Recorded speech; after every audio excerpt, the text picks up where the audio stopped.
Chapter 1. The night the world broke open. The rain came down like accusations. Ilara pressed herself against the stone wall of the narrow alley, her breath clouding in the November cold. Behind her, the gallery opening she'd fled blazed with warm light and laughter, a world she no longer belonged to. 3 months since the scandal. 3 months since her name had been dragged through every art journal in the city. Since her mentor had claimed her thesis work as his own. Since the life she'd built from nothing had collapsed like ash. She'd thought attending tonight would prove she wasn't broken. She'd been wrong. The rain soaked through her coat. Ilara didn't care. She tilted her face up to the sky, letting the cold sting her cheeks, and tried to remember why she'd ever believed in second chances. That's when she heard the scream. It cut through the rain raw. Terrified, abruptly silenced, Ilara's head snapped toward the sound. The alley opened onto a small courtyard behind the gallery. A forgotten space where delivery trucks unloaded and staff smoked cigarettes between shifts. Now it was empty except for shadows, and something moving within them. Her heart kicked against her ribs. She should go back inside. She should find security. She should do anything except step forward into the dark. But her feet were already moving. Years of being overlooked had taught her to notice things others missed: the composition of neglected corners, the beauty in abandoned spaces, the stories hiding in the margins. This was different. This was wrong. The courtyard was older than the gallery, paved in ancient cobblestones that gleamed like black glass. A woman lay crumpled near the far wall, her evening gown torn, her throat. Ilara's stomach lurched. Blood. So much blood. You shouldn't be here. The voice came from everywhere and nowhere, deep, controlled, edged with something that might have been warning or regret. Ilara spun, her back hitting the rough brick wall. He stood 10 feet away, perfectly still in the rain. Tall, dark-haired, beautiful in a way that made her think of funeral. Monuments, all sharp angles and cold marble elegance. His suit was black, tailored with precision that spoke of old money or older power. But it was his eyes that stopped her breath, pale as winter moonlight, fixed on her with an intensity that felt physical. And his mouth. His mouth was stained red. You need to leave, he said. His voice was steady, but something flickered behind that careful control. Now, Ilara couldn't move. Her mind struggled to process what she was seeing. The woman on the ground, the blood, him, the way he held himself with predatory stillness, like gravity worked differently for him. What did you do to her? The words scraped out of her throat. Saved her life. He took a step forward, and Ilara saw the tears in his shirt, the dark stains that weren't rain. His hand pressed against his side, and when he moved it, blood welled between his fingers. She was already dying when I arrived. I gave her enough of my blood to keep her heart beating until the ambulance comes. Your blood? Ilara heard the hysteria threading through her voice. That's not. People don't know, he agreed quietly. People don't. The implication hung in the rain-filled air between them. Vampire, the word blazed through her mind. Absurd and impossible, and the only explanation that made terrible sense. The stillness, the pale eyes, the way the shadows seemed to bend around him like they recognized their own. I called for help, he continued, his tone almost conversational despite the blood and the rain and the impossible thing he'd just implied. They'll be here in minutes. You should be gone before they arrive. Mortal authorities ask uncomfortable questions. Mortal, Ilara repeated faintly, his lips curved, just slightly, not quite a smile. What did you think I was? I thought you were. She stopped. What had she thought? That he was a killer, a monster. Both of those might still be true, but something in his voice, in the careful way he kept his distance despite the blood loss that was clearly weakening him, made her hesitate. I'm leaving. He turned toward the far end of the courtyard, toward the deeper shadows. Forget you saw me. Forget this happened. Go back to your gallery and your safe, mortal life. He made it 3 steps before his knees buckled. Ilara moved without thinking. She caught him before he hit the cobblestones, her arms hooking under his shoulders, her body bracing against his weight. He was heavy and cold and smelled like rain and copper and something else, something dark and ancient, like the bottom of old churches. Let go, he said through clenched teeth. You have no idea what you're. Shut up. Ilara surprised herself with the snap in her voice. You're bleeding. You can barely stand. And if what you said about the police is true, you need to not be here when they arrive. His pale eyes found hers, and for a moment she saw past the predatory control to something raw beneath, surprise, and something that might have been loneliness so profound it had calcified into bone. Why? He asked simply. Because I know what it's like to be cast out. she thought. Because I know what it's like when no one believes you. Because I'm so tired of being invisible that even a monster's notice feels like proof I exist. Because you saved her, Ilara said instead. Come on. In the distance, sirens began to wail. Chapter 2. The threshold. Ella's apartment was 8 blocks away, and by the 6th block, she was supporting most of his weight.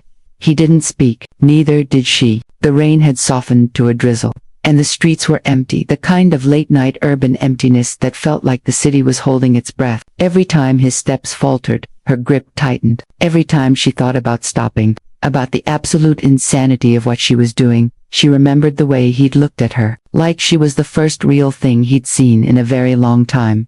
Her building was a converted textile warehouse, all exposed brick and iron-framed windows. The elevator was broken again. Of course it was. She half-dragged him up the flights of stairs, his blood leaving dark prints on the railing.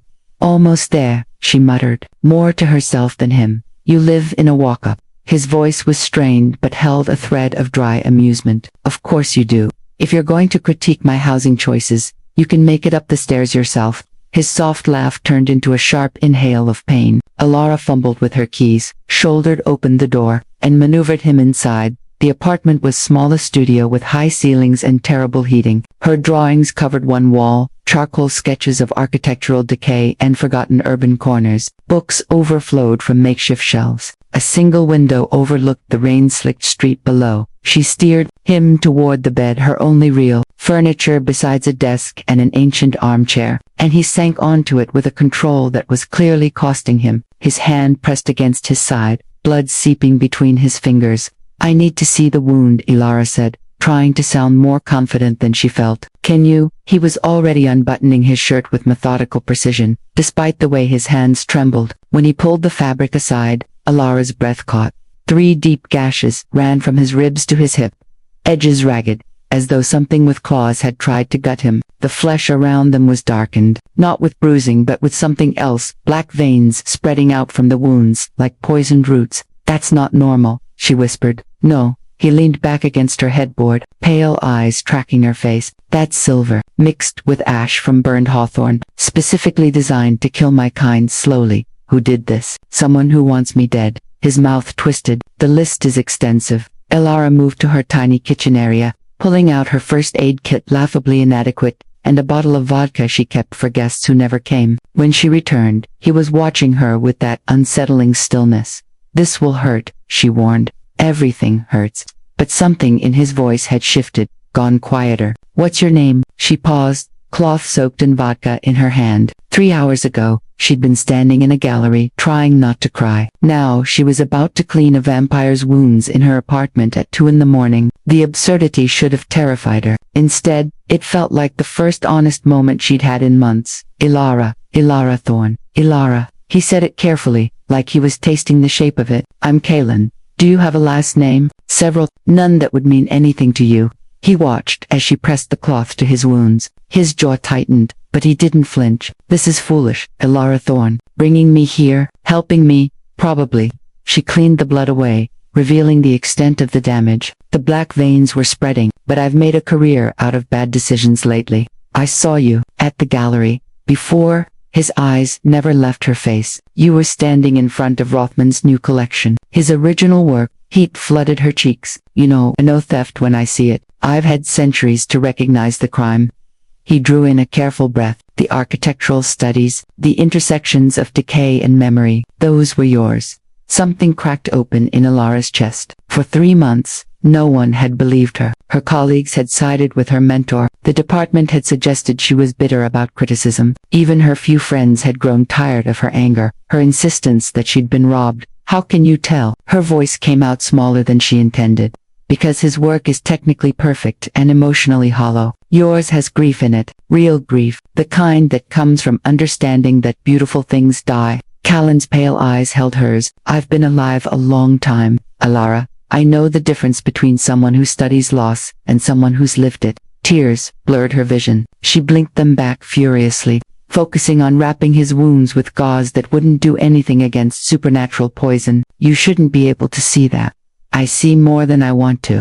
His hand caught her wrist, gentle despite the blood and the violence he'd walked out of. "Why did you help me?" Ilara looked at their joined hands, her skin warm and tan against his marble coldness. "Because you were bleeding and alone. Because I know what it's like when the world decides you're the villain and won't listen to the truth."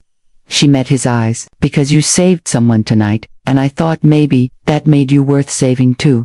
Kalen's expression did something complicated. "I've killed more people than you can imagine. Have you killed anyone who didn't deserve it?" The question hung between them. Outside, the rain picked up again, drumming against the window. "Not in 200 years, he said finally, "but the debt still stands, then pay it forward." Ilara pulled her hand back, gathered the bloody cloths, starting with staying alive long enough to heal.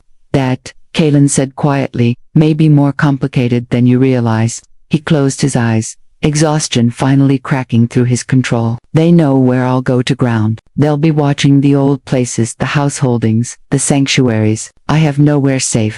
Ilara looked around her small apartment, at her ruined career, and her isolated life, and her walls full of drawings no one else believed were hers. "Stay here," she heard herself say, "at least until dawn." His eyes opened, pale as frost, disbelieving. "Just until dawn," she repeated. "Then we'll figure out what comes next." Chapter 3. The morning after darkness. Ilara didn't sleep. She sat in her armchair by the window, wrapped in a blanket, watching Kalen breathe, watching to make sure he kept breathing. The black veins had stopped spreading around midnight, but they hadn't receded either. Dark branches beneath pale skin, a map of poison working through his system. He'd fallen into something deeper than sleep. The death-like stillness he'd warned her about before his eyes had closed. "When dawn comes," he'd said, voice already fading, "I won't wake. It's not optional. My body simply stops. Don't be alarmed. Don't be alarmed." As if having a vampire go corpse still in her bed was a normal Tuesday concern, the sky outside her window shifted from black to charcoal to the bruised purple of pre-dawn. Ilara watched the city wake up, early joggers, delivery trucks, the coffee shop on the corner flickering to life, the ordinary world, going about its ordinary business, while a man older than the building she lived in lay dying in her bed. Not a man, a vampire. She kept trying to make that real in her mind. Vampires. They existed. They walked through the same city she did, shopped at the same stores, passed her on the street. How many times had she sketched a stranger's profile in a coffee shop, unaware she was drawing something that hadn't been human in centuries? Her phone buzzed. Then again, and again, she pulled it out, saw 3 messages from her former studio mate, 2 from the gallery coordinator, 1 from a number she didn't recognize, all variations on the same theme. "Where did you go last night? Are you okay? People are asking about you." Ilara set the phone face down on the windowsill. The sun crested the horizon. Light spilled across her floor, stopping precisely 6 inches from the bed. As if the shadows around Kalen had gained substance, she watched, holding her breath, but he didn't burn, didn't even stir, just lay there, chest rising and falling in breaths too slow to be living, too measured to be dead. She should be terrified. She should call someone. She should do anything except sit here, guarding a monster's sleep like it was precious. But when she looked at him, face slack with unconsciousness, dark hair falling across his forehead, the careful control finally stripped away, she saw what he'd hidden beneath all that ancient composure. Exhaustion, the kind that went bone deep, the kind that came from centuries of being alone. Her stomach growled.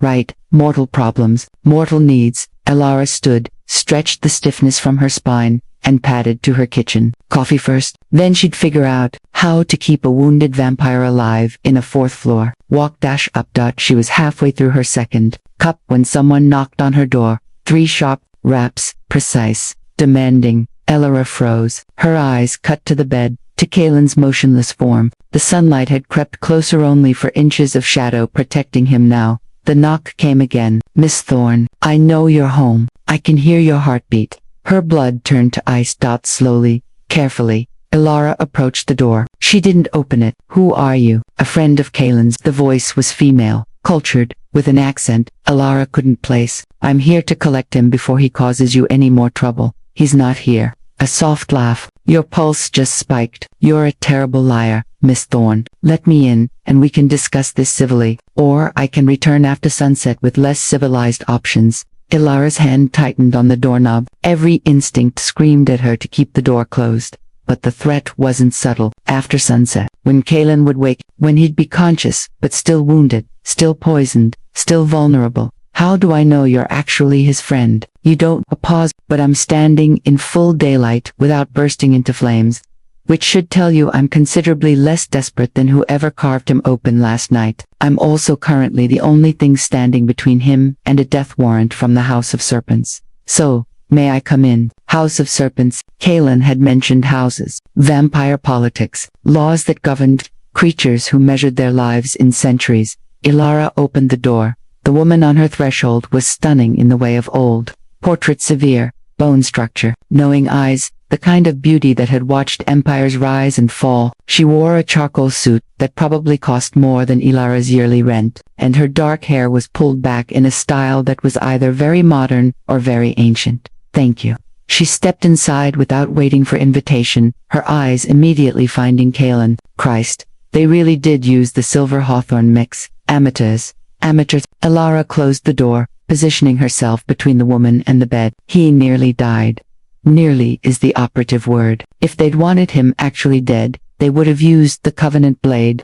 The woman moved to the bed with the confidence of someone who'd been invited, her fingers hovering over Kalen's wounds, without touching. No, this was meant to slow him down, make him vulnerable. The question is why? Who are you? Leora Soren, House of Ravens, 3rd tier, Council Observer. She straightened, turning that measuring gaze on Ilara. And you are the human who's currently harboring a fugitive from vampire law in direct violation of the Concealment Accord. Ilara's heart kicked against her ribs. I didn't know there were vampire laws.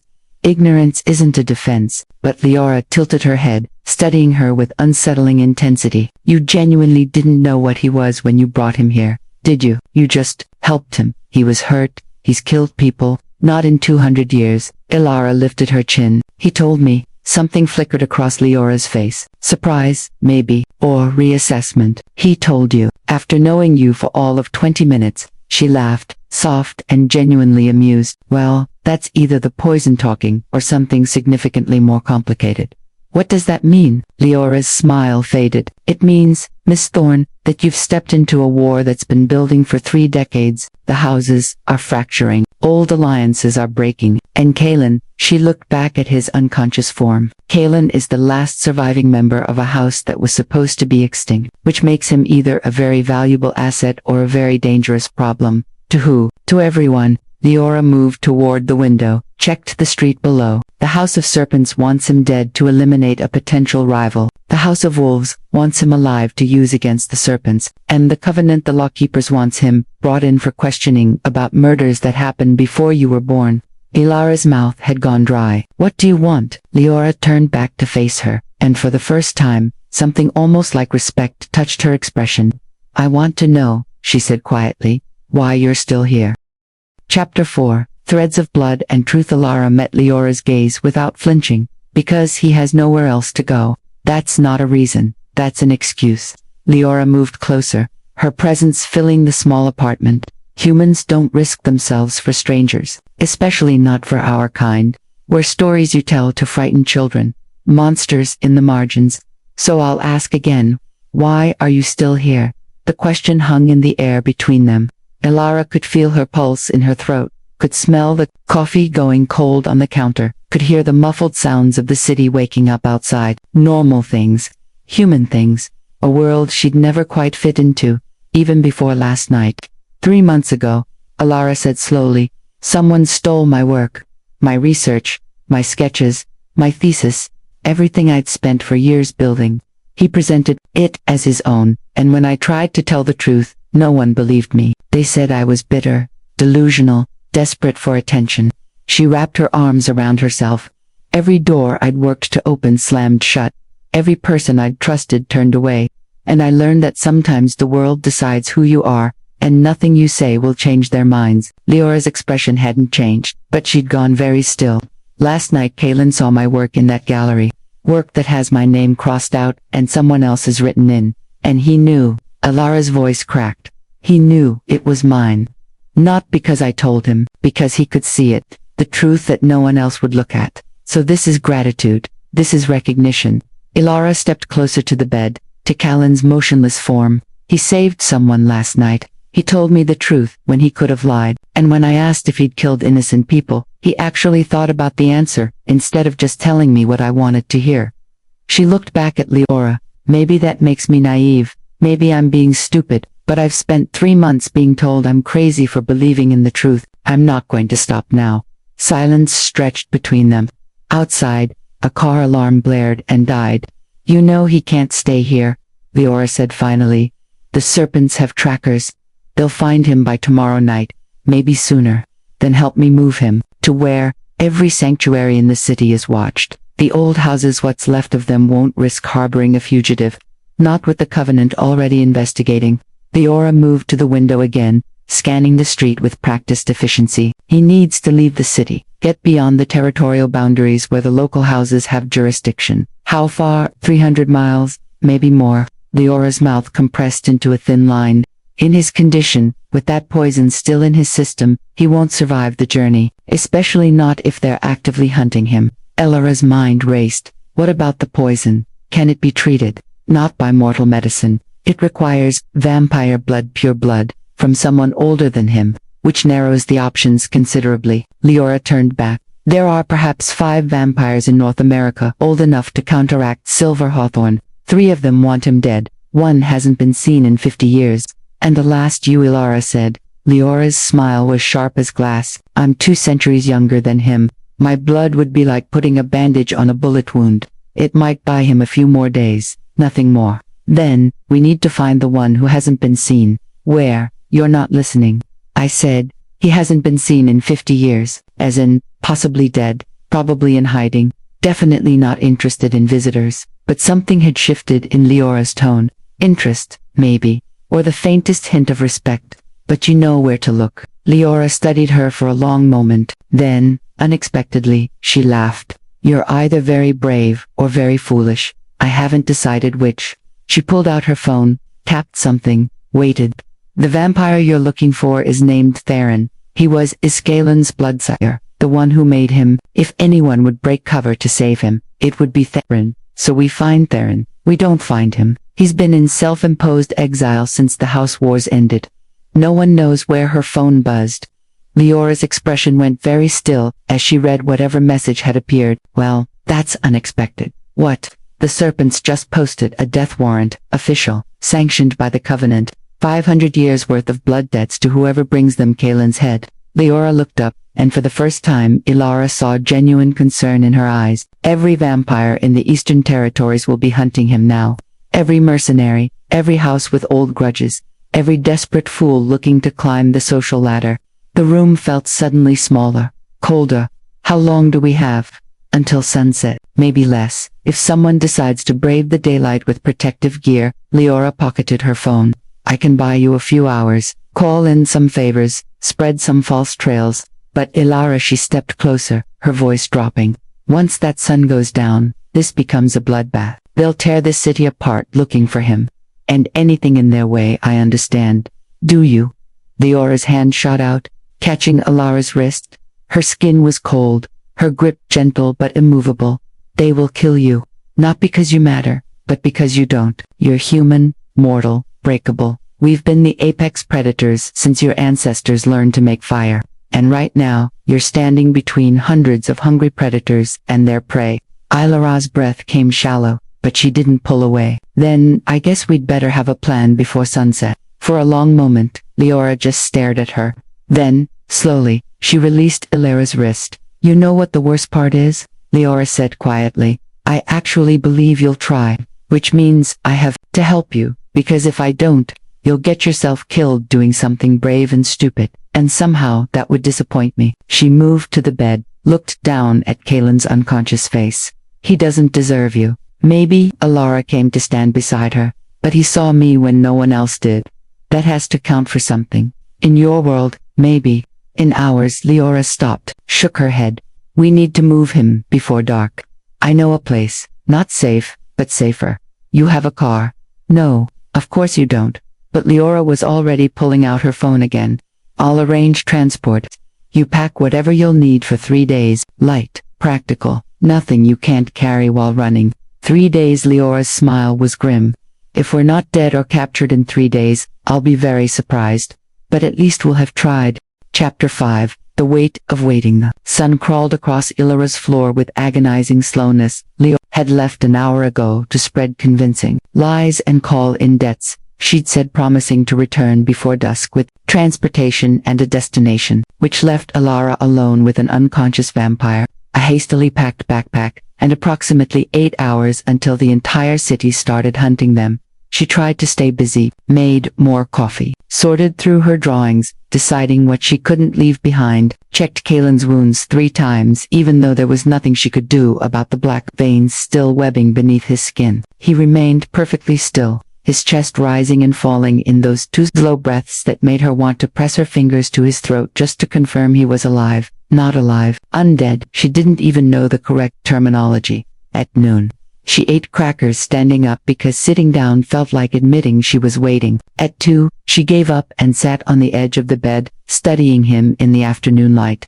He looked younger in sleep. The centuries of careful control had smoothed away, leaving something almost vulnerable. His face was all elegant angles, high cheekbones, a mouth that was probably devastating when he smiled, dark lashes against pale skin, beautiful and dangerous, like those pre-Raphaelite paintings of doomed lovers. "You're going to get me killed," she whispered to his unconscious form, "and I'm going to let you, because apparently I have terrible survival instincts." He didn't answer. Of course he didn't. Ilara reached out, hesitated, then brushed the hair back from his forehead. His skin was cold, not corpse cold, but the coolness of marble left in shade. Solid, unchanging. How old was he really? 200 years since he'd killed an innocent person, he'd said. But that didn't mean he was only 200 years old. He could be 300, 500, 1,000, old enough to have watched her entire bloodline be born, and die, and be forgotten. The thought should have terrified her. Instead, it made her sad. "Who did you lose?" she asked the silence. To look at someone else's grief and recognize it so easily. Her phone buzzed. She jumped, then felt foolish for jumping. It was probably just another message from the gallery, or her former studio mate, or the screen showed an unknown number. The message was brief. "They're asking about you, the girl from last night. Someone remembered you left through the back. Be careful." Ilara's hands went cold. She typed back, "Who is this?" The response came immediately. "Someone who doesn't think you deserve what's coming. Delete this message. Forget I sent it." The conversation vanished from her screen. Ilara stood, moved to the window, scanned the street below. Everything looked normal. A woman walking a dog, a teenager on a skateboard, a man in a dark coat standing on the corner, looking up at her building. Looking directly at her window. She stepped back, heart pounding. When she dared another glance, he was gone. "Okay," she said aloud. "Okay, we need to leave, now." But Kalen wouldn't wake until sunset, and moving an unconscious vampire in broad daylight through a city that was apparently hunting him seemed like an excellent way to get them both killed. She needed a plan. She needed Leora to come back. She needed a sound in the hallway, soft, almost imperceptible. Footsteps stopping outside her door. Ilara didn't breathe. The footsteps moved on, down the hall, to her neighbor's apartment. She heard Mrs. Chen's door open, heard voices, her neighbor's cheerful greeting, a man's apologetic response about a package. Delivery. Normal. It was normal that her hands were still shaking. She went to the tiny kitchen, poured herself water, drank it too fast. The glass slipped, shattered in the sink. Ilara stared at the broken pieces, at her hands that wouldn't stop trembling, and felt something crack open inside her chest. 3 months of holding it together. 3 months of being strong, being certain, being the only one who believed in her own truth. And now, here she was, hiding a vampire in her apartment, waiting for sunset like it was an execution date, terrified in a way that had nothing to do with monsters, and everything to do with the fact that for the first time in months, something felt like it mattered. He mattered. This impossible, dangerous, ancient creature who'd seen her work and known it was hers, who'd admitted to centuries of killing but hadn't lied about it, who'd warned her away even while bleeding out, trying to protect her from himself. "You better be worth this," she said to the empty apartment. The afternoon dragged on. 3 o'clock, 4, 5. The shadows grew longer, reaching across her floor like grasping fingers. Ilara sat in her armchair, watching Kalen, watching the street, watching the sun sink lower. At 5:30, her door handle turned. Not a knock, Just the quiet click of someone trying to open a locked door. Ilara was on her feet instantly, grabbing the only weapon she had, a kitchen knife that felt pathetic in her hand. The door handle turned again, more insistent, then stopped. Silence. She waited, knife raised, barely breathing. 30 seconds, a minute, nothing. When she finally crossed to the door and looked through the peephole, the hallway was empty. But there was something on the floor, a piece of paper, slipped under her door. Ilara picked it up with shaking hands. The message was handwritten in elegant script. Sunset in 47 minutes. Hope you said your goodbyes. No signature. No threat. Just certainty. She crumpled the paper, threw it in the sink, watched it disappear down the drain with the broken glass. Then she went to the bed, sat down beside Kalen's still form, and waited for the sun to set. Wake up, she whispered. Please wake up, because I don't know how to do this alone. Outside her window, the sky began to bleed orange and purple. The shadows deepened, and somewhere in the city, things older and hungrier than nightmares started to stir. In the bed, Kalen's fingers twitched, his eyes opened. They were black from edge to edge, no white, no iris, just absolute darkness. Then, like ink fading, the color bled back to pale silver. His gaze found her face, held it. Ilara. His voice was rough, confused. You're still here. Where else would I be? His hand reached up, fingers brushing her cheek with careful gentleness. Anywhere safe. Too late for that. She caught his hand, held it. They're coming. We need to go. Can you move? Kalen sat up slowly, testing his strength. The black veins had faded slightly, but they were still there, still visible. I can move. I can fight, if necessary. He looked around the apartment, taking in the packed bag, the tension in her shoulders. How long was I? All day. Leora came. She's helping us. There's a death warrant. 500 years worth of blood debts for your head. Chapter 6. The truth and blood. Kalen went very still. 500 years. They authorized a covenant bounty. Is that bad? It means the houses have unified against me. It means even vampires who've never heard my name will hunt me for that kind of reward. He stood, testing his balance. The movement was careful, controlled, but Ilara could see the effort it cost him. You need to leave now, before they connect you to. They already have. Someone tried to open my door an hour ago. Someone else left me a note warning me I had 47 minutes until sunset. Ilara picked up her backpack. So, unless you have a plan that doesn't involve me staying here alone in an apartment they already know about, we're leaving together. He stared at her. You don't understand what you're risking. Then explain it to me. You've got. She checked her phone. Approximately 30 minutes before Leora gets back with our escape route. Kalen moved to the window, looked out at the darkening street. The last rays of sunlight had vanished, leaving only the purple twilight that meant his kind could move freely. The house system is old, older than most human governments. We organize ourselves into bloodlines, houses each, with territory laws, alliances. The House of Ravens, where Leora belongs, are mediators, scholars. They maintain the concealment accord that keeps humans from knowing we exist. And the serpents, warriors, enforcers. They believe in vampire supremacy, that we're apex predators being weakened by coexistence with humans. His jaw tightened. 30 years ago, my house, the House of Ashapos, them, we believed in balance, in the old laws that said humans were to be protected, not farmed. The serpents called it weakness, called us traitors to our nature. Ilara set down her backpack, gave him her full attention. What happened? The house wars.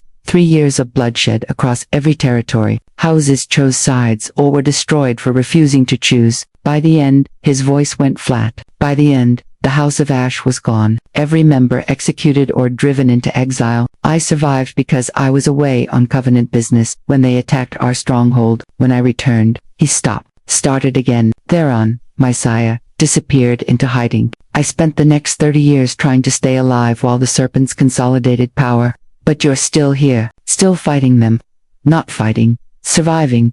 There's a difference. He turned from the window, and in the dim light, his eyes were haunted. I've spent 3 decades being invisible, taking no territory, making no alliances, breaking no laws, existing in the margins where they couldn't justify hunting me without cause.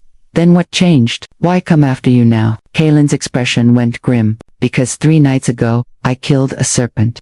The words hung in the air between them. Ilara felt her heartbeat pick up. You said you hadn't killed anyone innocent in 200 years. I haven't. He wasn't innocent. Kalen moved away from the window, began pacing her small apartment with restless energy. His name was Valeri. He was hunting in the old district, feeding on homeless humans, draining them completely, leaving bodies in alleys, sport killing, entertainment, everything the concealment accord was created to prevent. So you stopped him. I executed him. According to the old laws, according to the authority I held as a house lord held. Past tense, I had the right, but those laws are defunct. My house is extinct. The serpents claimed I had no jurisdiction, that I killed one of their own without cause. His hands clenched. They demanded I submit to covenant judgment. I refused. And here we are. Ilara absorbed this, her mind racing. The woman last night, the one you saved, that wasn't random, was it? No. Something flickered across his face. Regret, maybe, or bitter satisfaction. She was Valerius's intended final victim before I stopped him. The serpents sent their trackers after her, tried to finish what he started. Loose ends. I intervened, they wounded me, and then he stopped in front of her. You pulled me into your life for saving one human woman. Do you understand now? This isn't romance. This isn't fate. This is you, caught in a war because you made the mistake of being kind. Stop. Ilara stood, met his eyes. Stop trying to convince me to abandon you. If I was going to leave, I would have done it when Leora told me what was coming, or when someone tried my door handle, or when I got that note, but I'm still here. She stepped closer. You want to know why? Because someone needs to see you. The real you, not the fugitive, or the house lord, or the monster. Just you. Kaelin looked at her like she'd stabbed him. You don't know me. Then tell me. She reached out slowly, giving him time to pull away. He didn't. Her hand found his, cold fingers threading through warm. You have 30 minutes before we run. Tell me something real. He could have refused, could have pulled away, retreated behind that wall of ancient control. Instead, his thumb brushed across her knuckles with unexpected gentleness.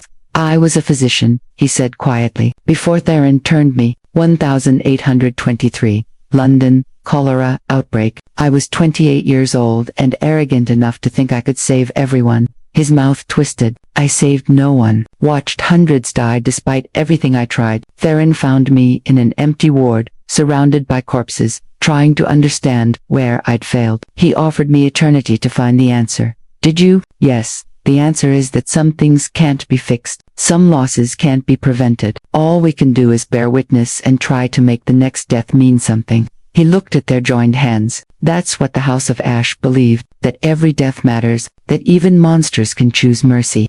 I believe that too, Ilara said. I know.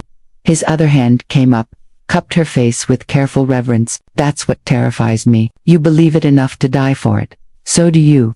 Before he could answer, the door burst open. Leora stood in the doorway, her suit torn, blood on her collar. Behind her, the hallway was dark. Too dark. They found us, she said. We need to leave, right now. Chapter 7, The Breaking Point. They ran down 4 flights of stairs, Leora leading, Kaelin bringing up the rear, Ilara sandwiched between them with her backpack bouncing against her spine. The stairwell was dark, emergency lights flickering, and she could hear sounds above them. Footsteps, multiple sets, moving fast. How many? Kaelin's voice was calm, controlled. 6 that I counted. Serpent enforcers. Leora hit the ground floor, shoved open the exit door. More coming. They've cordoned off a 3-block radius. The alley behind Ilara's building was narrow, lit by a single struggling a black SUV idled at the far end, engine running. Leora sprinted toward it, Ilara running to keep up, her breath coming in gasps. Behind them, the door crashed open. Don't look back, Kaelin said, his hand finding the small of her back, urging her forward. Just run. But Ilara looked, couldn't help it. 3 figures emerged from the stairwell, moving with inhuman speed. They wore dark tactical gear, faces obscured, but their eyes caught the streetlight and reflected it back. Yellow gold, predatory. One of them raised something that looked like a crossbow. Kaelin's arm wrapped around her waist, pulling her against him as they dropped. Something whistled overhead, thunked into the brick wall inches from where her head had been. Silverbolt. She saw it embedded in the brick, saw the metal gleaming. Kaelin was up instantly, dragging her with him. They reached the SUV as Leora threw open the back door. Ilara tumbled inside, Kaelin following. The door slammed. Leora was already in the driver's seat, throwing the vehicle into gear. The SUV lurched forward as something landed on the roof. The metal above them dented inward. Close actual claws pinched through, reaching down. Ilara scrambled backward. Kaelin moved faster, grabbing the piercing claws, yanking hard. There was a roar of pain, and the weight on the roof disappeared as the body was flung away. Leora took a corner at 60 miles an hour. Ilara slammed against the door, her backpack cushioning the impact. Through the rear window, she could see them shapes, pursuing in the darkness, impossibly fast, keeping pace even as Leora accelerated. "They're not giving up," she gasped. "They never do, not for a Covenant bounty." Leora's eyes were on the rearview mirror. "Kaelin, I need you to do something stupid." "How stupid?" "Gunner, on the motorcycle. 12 o'clock, silver rounds." Ilara looked forward. A motorcycle had appeared ahead of them, rider dressed in black, something long and dark in his hands. The SUV's headlights caught the glint of a barrel. "He's going to shoot out our tires," Leora said. "I need you to make sure he doesn't. In case you hadn't noticed, I'm still poisoned. Which is why I said stupid instead of suicidal." Leora yanked the wheel, mounting the sidewalk to avoid a parked car. "Sunroof, 3 seconds. Can you do it?" Kaelin looked at Ilara. Something passed between the man, apology, maybe, or a promise. Then he was moving, standing, punching through the sunroof with his bare fist. Glass rained down. He hauled himself up and out. The sound of gunfire cracked through the night. Ilara's heart stopped. She scrambled to the sunroof opening, looked up. Kaelin crouched on the roof of the speeding SUV, one hand braced on the roof rack. The other he moved like water, like gravity didn't apply to him. The motorcycle pulled alongside, the gunner aimed, and Kaelin simply stepped off the SUV's roof into empty air. For a moment, he was airborne. Then he landed on the motorcycle behind the gunner, arms wrapping around the man's neck. The bike swerved wildly. Kaelin yanked the gunner backward, off the motorcycle, taking them both down in a tumbling roll across the pavement. The motorcycle careened into a parked car, exploded in a fireball. "Kaelin!" Ilara screamed. "He's fine," Leora said grimly. "Better than fine. He's angry." Through the rear window, Ilara watched him rise from the pavement. His shirt was shredded, blood darkening his side where the wounds had reopened, but he was standing, and the Serpent Enforcer WASN, single quotes 2.2 more figures emerged from the shadows, converging on him. "We have to go back. We can't." Leora's voice was hard. "He's buying us time. If we turn around, he did it for nothing. I'm not leaving him." "You are, because that's what he needs you to do." Leora met her eyes in the rearview mirror. "You want to help him. Stay alive. Stay free. Give him a reason to keep fighting, instead of just letting them take him." Ilara's hands clenched into fists. Every instinct screamed at her to make Leora turn around, to go back, to not abandon him in the street with enemies closing in. But she thought of his hand on her face, his voice saying, "That's what terrifies me." She'd asked him to let her help. This was how, by trusting him to survive. "Where are we going?" she asked, voice shaking. "Somewhere they won't expect. Somewhere old." Leora took another corner, tires screaming. "And then we're finding Theron, because Kaelin's got maybe 2 more fights in him before that poison finishes what the serpents started." They drove in silence through the city, leaving the sounds of violence behind. Ilara watched through the rear window until the street was just darkness and distance, until she couldn't see anything except the glow of the burning motorcycle. 15 minutes later, her phone buzzed. "Unknown number, I'm alive. Meet me at the old cathedral, 2 hours, come alone." She showed it to Leora. "Is this him?" "It's his number." Leora's expression was unreadable. "But come alone isn't Kaelin's style." "What does that mean?" "It means either he's compromised, or he's planning something that needs you away from vampire protection." Leora pulled into an underground parking garage, killed the engine. "Either way, it's a trap. Then we spring it." Leora looked at her. "You're learning. That's either very good or very bad. Which do you think?" "I think." Leora's phone buzzed. She checked it, and her face went pale as a vampire could go. Oh no. "What?" Leora turned the phone toward her. The message was from a Covenant source. 3 words, followed by an address. "Theron is dead." Chapter 8. Ashes and Choices. The parking garage was silent except for the tick of the cooling engine. Ilara stared at the message, the words refusing to make sense. "Theron is dead." "But he was. You said he was our only option, that his blood could cure the poison." "He was." Leora's voice was hollow. 50 years in hiding, survived the house wars, survived the Covenant purges, survived everything, and now she pulled up more details. "Killed 3 days ago, found in a warehouse on the south side. Official cause, silver hawthorn poisoning." the same poison in Kalen's veins. 3 days ago, Ilara repeated slowly. That's when Kalen killed the serpent. When this all started. Not started, escalated.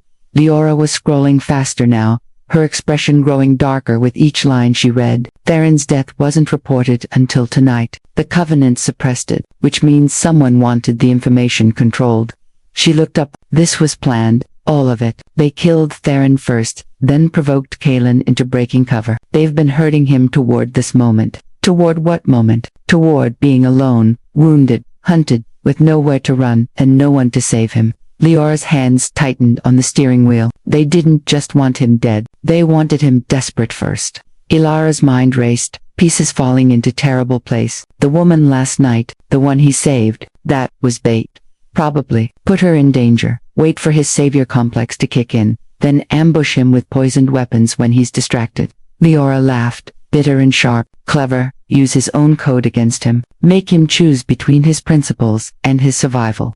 So what do? Leora turned to face her fully. We do nothing. You're human. This isn't your war. I can get you out of the city, set you up with new identification, money, you disappear, and in 6 months, no one will remember the girl who sheltered a fugitive vampire for one night, and dies, probably in the next 48 hours. Leora's voice was clinical, detached. Without Theron's blood, the poison will shut down his system. He'll weaken until he can't fight anymore. And then the serpents will collect their bounty. Clean, final, exactly what they wanted. Ilara looked down at her hands. They weren't shaking anymore. Somewhere between the chase and the revelation, her fear had calcified into something harder, something that felt like purpose. No, she said. Ilara, I said no. She met Leora's eyes. You told me I stepped into a war. You told me they'd kill me for being in the way. You told me to run, to hide, to save myself. She reached for her backpack, pulled it into her lap. But here's the thing about people who've already lost everything. We don't have anything left to protect, which makes us really dangerous. Leora stared at her. What are you suggesting? I'm suggesting we stop reacting and start acting. They've been controlling this from the beginning. When we run, where we hide, what we know. They're counting on us being predictable. Ilara pulled out her phone, looked at the message from Kalen. Come alone, so we be unpredictable. The cathedral is obviously a trap. Then we spring it, but on our terms. Ideas were forming, half-wild, born from 3 months of having nothing to lose and 1 night of discovering something worth fighting for. They want Kalen, isolated and desperate. Instead, we give them a target they're not expecting. You. Me. Ilara opened her backpack, started sorting through what she'd packed. First aid kit, phone charger, her sketchbook irrelevant now. They think I'm just a human. Collateral damage, someone who'll run the first chance she gets. They're not watching me. They're watching for him. Because, you're not a threat. Exactly. She looked up, which makes me the perfect person to walk into that cathedral and see what they really want. Leora was quiet for a long moment. You understand that this could go very badly, that come alone might mean they're planning to use you as bait, leverage against him. I'm counting on it.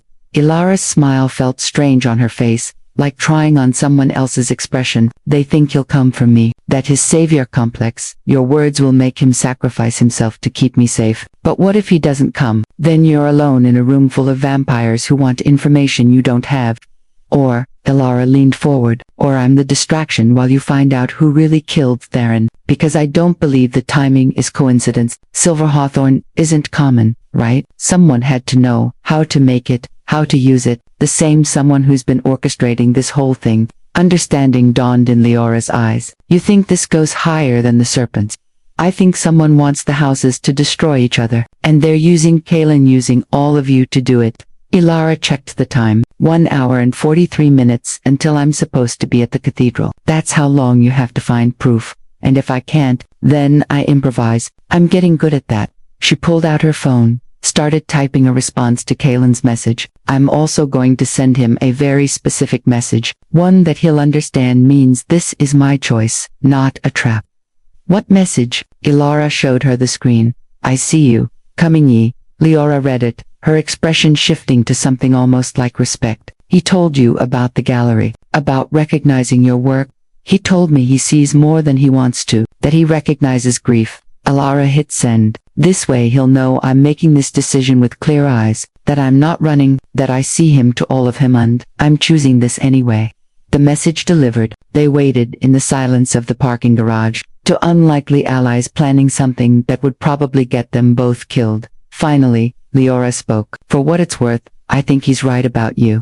Right about what? That you're terrifying. But Leora was smiling as she restarted the engine. Let's go ruin someone's carefully laid plans. I'll drop you 3 blocks from the cathedral. After that, you're on your own, until I can confirm who we're really fighting. And if you can't confirm it in time, Leora's smile turned sharp, then I suppose we'll find out just how unpredictable a wounded vampire and a desperate human can be.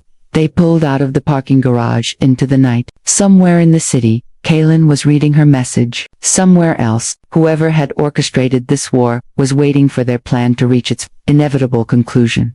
Elara tightened her grip on her backpack and tried not to think about all the ways this could end. Tried to focus instead on the one thing that mattered. She'd been invisible for 3 months. Tonight, she was going to make sure everyone saw her coming. Chapter 9. The Cathedral of Broken Promises. The old cathedral squatted at the edge of the historic district like a monument to forgotten faith.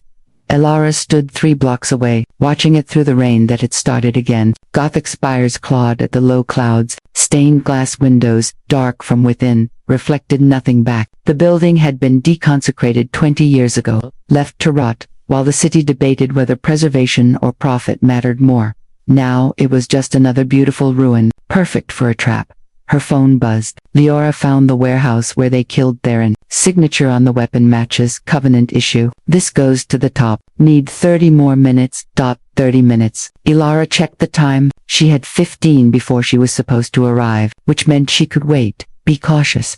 Let Leora gather evidence, or she could go in early and force their hand. She started walking. The rain soaked through her coat. By the second block, by the third, her hair was plastered to her skull. Cold water running down her neck. She felt oddly calm. The kind of calm that came after fear had burned itself out, leaving only clarity behind. The cathedral's main doors were chained shut, but she'd expected that. Elara circled to the side, found the entrance she'd noticed years ago when she'd sketched this building for a class project. A wooden door, warped by weather, that never quite closed properly. It opened with a rusty groan. Inside, the cathedral was vast and empty. Pews had been removed, leaving only anchor bolts in the floor. Columns rose toward a ceiling lost in shadow. Her footsteps echoed. The air smelled of mold and old incense and something else, something metallic that made her think of the blood on Kaylin's shirt. You came early.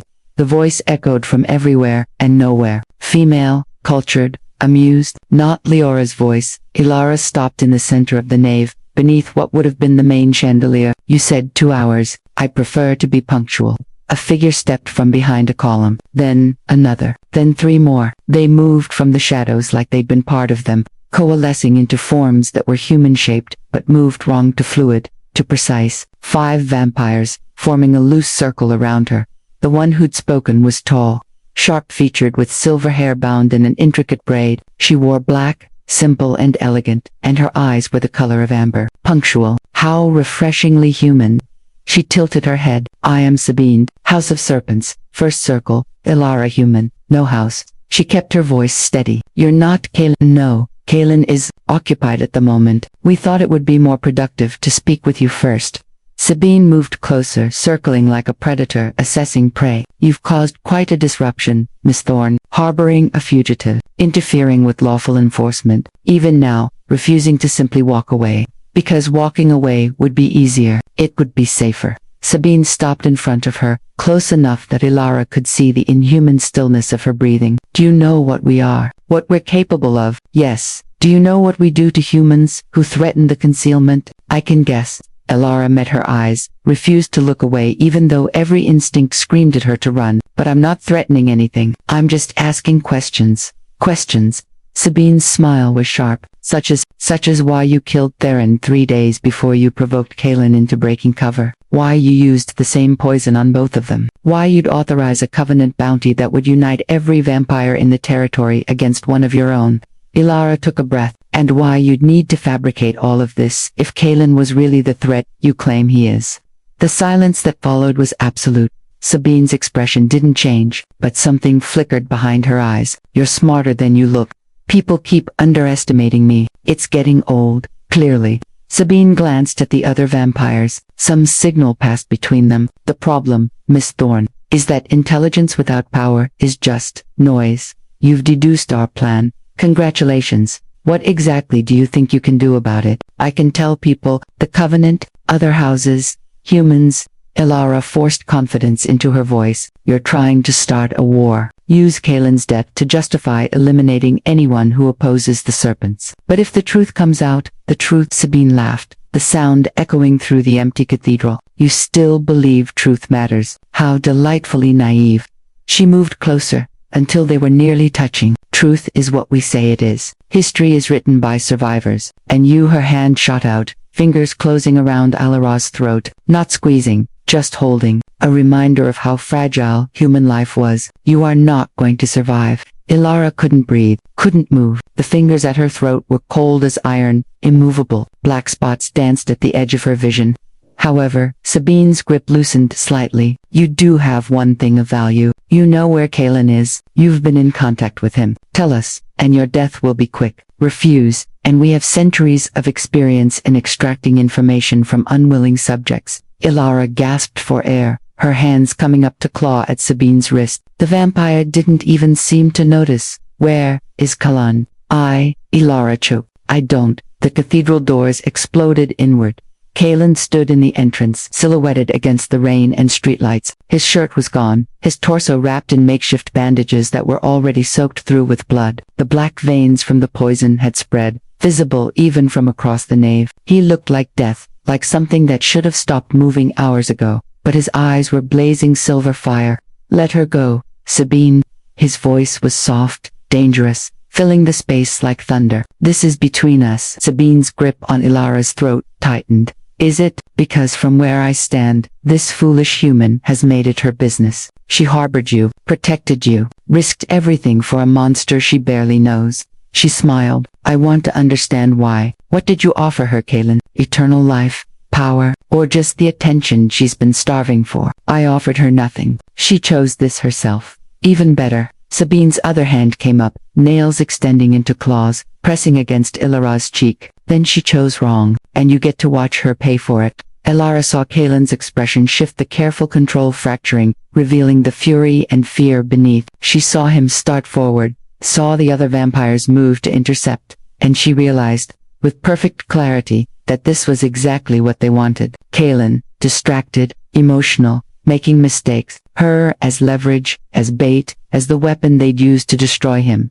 Not this time. Ilara's hand found her pocket, found the small vial of vodka she'd transferred from her first aid kit, found the lighter she'd grabbed on impulse because her building was old, and the power went out sometimes. She smashed the vial against Sabine's arm, flicked the lighter, held the flame to the vampire's vodka-soaked sleeve. Sabine shrieked, releasing her, staggering backward as fire raced up her arm. Not enough to kill, vodka burned too fast, to cool, but enough to hurt, to surprise, to create chaos. Ilara ran, not toward Kaelin, toward the side chapel, toward the exit she'd scouted, toward anything that wasn't standing still like a victim waiting to be used. Behind her, the cathedral erupted in violence. Chapter 10. The choice between night and dawn. Ilara burst through the side chapel door, into an alley slick with rain. Behind her, the sounds of combat shook the cathedral in human shrieks, the crack of stone breaking, a roar that made her bones vibrate. She didn't stop, kept running until her lungs burned, until the sounds faded to distant echoes, until she collapsed against a wall 3 blocks away. Her hands were shaking. The lighter was still clutched in her fist, plastic warm from her grip. She'd just set a vampire on fire. Her phone buzzed. Leora got proof. Covenant elder named Marcus, orchestrating everything. Using serpents as pawns. Sabine doesn't even know. Coming to you now. Where are you? Ilara typed her location with trembling fingers. Then Kaelin's at the cathedral. It's bad. The response was immediate. On my way. Don't go back. But Ilara was already moving, back toward the cathedral, back toward the violence. She'd started this, she'd walked into that trap on purpose, thinking she could be clever, thinking she could control the situation, and now Kaelin was fighting 5 vampires while poison ate through his system. all because she'd forced his hand by getting herself captured. The cathedral came into view. The doors hung open, one torn completely off its hinges. Ilara crept closer, her heart hammering. Inside, the nave was a war zone. 2 vampires lay motionless on the floor, truly dead or just incapacitated. She couldn't tell. A third was pinned against a column, Callan's hand around his throat. Blood painted the ancient stones. The stained glass windows had shattered, raining colored fragments like deadly confetti. And Sabine's sleeve still smoking. Amber eyes wild circled him with 2 others. "You're dying," she said, almost conversational. "I can smell it. The poison's in your heart now. Every beat spreads it further." She gestured to the bodies on the floor. "You've spent your last strength on them. What happens when you have nothing left?" Callan released the vampire he'd been choking. The body crumpled. He turned to face Sabine, and even from the doorway, Ilara could see how much the movement cost him. The black veins covered his chest now, crawling up his neck like grasping fingers. "Then I die," he said simply. "But you don't get what you want. We already have it. Theron's dead. You're dead. The House of Ash is extinct." Sabine's smile was vicious. "In 3 days, the Covenant will approve our petition to absorb all unclaimed territories. The resistance is broken. We've won. You've won nothing, just made yourself the tool of someone else's war." Sabine's expression flickered. "What are you talking about, Marcus? Covenant Elder, he's been orchestrating this from the beginning." Callan's voice was fading, each word an effort. "You thought you were eliminating competition. You're actually eliminating witnesses. Everyone who knows the Covenant isn't neutral, isn't fair. They're all dying in this convenient little war you've started. You're lying." "Am I?" Callan swayed, caught himself against a pew. Why did the order to kill Theron come through Covenant channels? Why did they suppress the report for 3 days? Why authorize a bounty that would pull every vampire in the territory away from their posts? Away from noticing what's really happening? Sabine hesitated. For the first time, uncertainty crossed her face. "They're using you," Callan continued, "using the serpents to destabilize the houses. Then they'll step in as peacekeepers, consolidate power under Covenant control. And you," he laughed, harsh and bitter, "you'll be the first ones they purge. Can't have warriors who might question orders." "This is desperate fiction, is it?" Leora's voice rang through the cathedral. She stood in the main entrance, phone held high. "Because I'm looking at communications between Marcus and a serpent commander named Valeris. Yes, that Valeris, the one Callan executed, plans to manufacture incidents, create instability, force the houses to accept Covenant governance." Sabine spun toward her. "That's fabricated. It's time-stamped, verified, and already sent to every house leader in the Eastern Territories." Leora stepped inside, and Ilara saw she wasn't alone. 3 other vampires flanked her, wearing the gray and black of Covenant enforcers. "Marcus has been arrested. You've been played, and this," she gestured at the carnage, "this is over." The 2 vampires still standing with Sabine looked at each other, at the bodies on the floor, at Callan who'd collapsed to his knees, barely conscious, at Sabine, whose certainty had crumbled into confusion. "Stand down," one of the Covenant enforcers said. "Not a request." Slowly, reluctantly, they did. Sabine looked at Callan. Something complicated moved through her expression. Rage, yes, but also the dawning horror of someone realizing they'd been used. "You're still dying. I know. Theron's blood was the only cure. And he's dead. I know that too." Callan's eyes found Ilara across the cathedral, found her standing in the doorway, alive, whole. His expression softened. "But she's not. That's enough." "It's not enough." Ilara was moving before she consciously decided to, crossing the debris-strewn floor, dropping to her knees beside him. "You don't get to do this. You don't get to save everyone else and then just give up."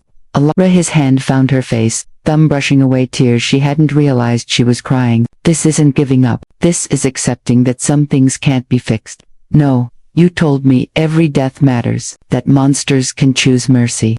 She gripped his wrist, felt how cold his skin had become. "So choose to fight, choose to live. There's no cure. Then we make one." She looked at Leora. "You said your blood could buy him time. Days, maybe. How many days? 3, maybe 4. And in 4 days, what could happen?" Leora's expression shifted. Understanding dawned. The Covenant has records, ancient texts. If Theron's blood was the only known cure, then we find an unknown one. Elara turned back to Kaelin. You've been alive for centuries. You've seen impossible things become possible. You've watched humans go from candlelight to electric grids in a single lifetime. Don't tell me we can't figure this out. You're asking me to hope, he whispered. I'm asking you to try, for me, for yourself. Her voice broke, for the possibility that maybe, just maybe, we can have more than one night, more than a beautiful, tragic ending. Maybe we can have tomorrow. Kaelin looked at her really, looked the way he had in the gallery, the way that had made her feel seen for the first time in months, and she saw it happen, saw the resignation crack, saw something raw and desperate and alive break through.